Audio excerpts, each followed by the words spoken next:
Ni ripoti za kimahakama kutokea mahakama ya hakimu mkazi Kisutu jijini Dar es Salaam, ambapo wafuasi pamoja na viongozi wa chama cha demokrasia na maendeleo Chadema wamejitokeza katika kesi na mkabili mwenyekiti wa chama hicho Tundu Antipas Lissu, ikiwa ni kesi mbili za jinai, ikiwemo shtaka la uhaini pamoja na kuchapisha taarifa za uongo mtandaoni.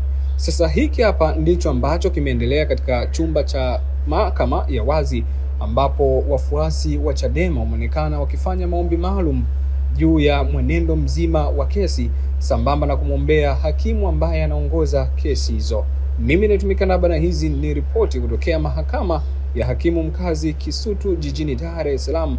Tazama jinsi maombi yalivyopigwa ndani ya chumba cha mahakama, wakati huo Lissu akiwa bado hajaingizwa ndani ya chumba cha mahakama na kesi kuanza. Jehova, tunasema asante kwa ajili ya siku hii. Tuko mahali hapa Bwana katika mahakama hii ya Kisutu. Wewe ni Mungu wa haki na wewe ndiye hakimu wa mwisho. Jehova, nakabidhi kipindi kina muda huu mikononi mwako. Mahakama inapoenda kuanza, Bwana uanze nasi, ukasimame uliye Mungu mwenye haki. Biblia inasema haki huinua taifa. Hekima yako ikasimame katika mahakama hii. Peke yako mtakatifu, ukatawale fahamu za watu wako, ukatawale mioyo ya watu wako. Haki kasimame, kwa kuwa haki pekee huinua taifa, bali kinyume na hayo ni udhaifu na ni aibu kwa taifa. Kwa jina la Yesu nakabidhi mahakama yote. Hakimu mtumishi wako atasimama mahali hapa kama wakili wa haki katika taifa. Jehova, mtumie sawa sana mapenzi yako. Mawakili wote na wakabidhi mikononi mwako. Ukatawale Bwana, ukajidhihirisha kwamba pekee haki inaweza kulinua taifa letu.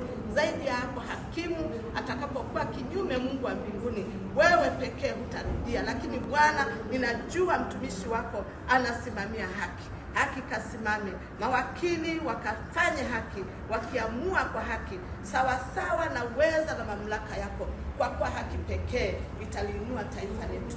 Naenda kinyume na kila roho za kuzimu zinazoweza kupindisha haki, zinazoweza kufanya yasiyofaa. Hazina mamlaka, hazina nafasi katika jina la Yesu. Asante Bwana kwa kuwa utatawala fahamu za watu wako. Hekima yako na maarifa yatoke kwako, na ujuzi unaozidi, ili haki yako ikapate kusimama. Naweka haya yote mikononi mwako katika jina la Baba na la Mwana na la Roho Mtakatifu. Amen.